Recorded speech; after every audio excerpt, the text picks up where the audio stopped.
একবার আল্লাহর অস্তিত্ব অস্বীকারী এক নাস্তিকের সাথে আমাদের ইমাম হজরত আবু হানিফা রাদিয়াল্লাহু তাআলা আনহুর বিতর্ক হয়েছিল।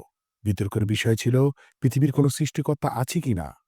এত বড় ইমামের সাথে এই গুরুত্বপূর্ণ বিষয়ে বিতর্ক দেখার জন্য শত্রু মিত্র সবাই যথাসময়ে বিতর্কের স্থানে সমবেত হয়েছিল। নাস্তিক লোকটিও যথাসময়ে পৌঁছে গেল।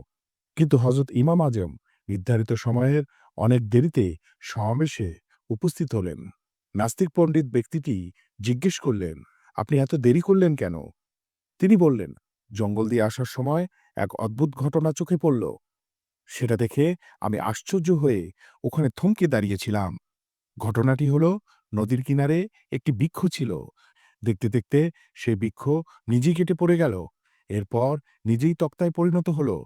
তারপর সেই তক্তাগুলো নিজেরাই একটি নৌকা হয়ে গেল এবং সেই নৌকা নিজে পানিতে নেমে গেল এবং নিজেই নদীর এপার থেকে ওপারে যাত্রী আনা নেওয়া করতে লাগলো এবং নিজেই প্রত্যেক যাত্রী থেকে ভাড়া আদায় করতে লাগলো। এই দৃশ্যটি দেখতে গিয়ে আমার দেরি হয়ে গেল।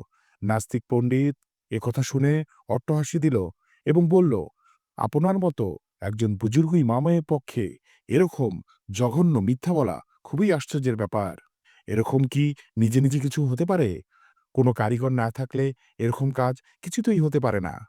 হযরত ইমাম আজম বললেন, এটা তো কিছুই না। আপনার মতে তো এর থেকে অনেক বড় বড় কাজ এমনিতেই হয়। এ পৃথিবী, এ আসমান, এ চাঁদ, এ সূর্য, এ তারকারাজি, বাগানসমূহ, রং-বেরঙের নানা রকম ফুল, সুমিষ্ট ফল, এ পাহাড়-পর্বত, জীবজন্তু, মানব-দানব সবকিছু কোনো সৃষ্টিকর্তা ব্যতীত এমনিতেই হয়ে গেছে। যদি একটি নৌকা কোনো কারিগর ছাড়া এমনিতেই তৈরি হয়ে যাওয়াটা মিথ্যা হয়, তাহলে সমস্ত পৃথিবীটা সৃষ্টিকর্তা ব্যতীত নিজে নিজেই তৈরি হয়ে যাওয়াটা ডাহা মিথ্যা ছাড়া আর কি হতে পারে? নাস্তিক পণ্ডিত তার এই বক্তব্য শুনে বিমোহিত হয়ে গেল এবং সঙ্গে সঙ্গে নিজ ভ্রান্ত ধারণা ত্যাগ করে মুসলমান হয়ে গেল।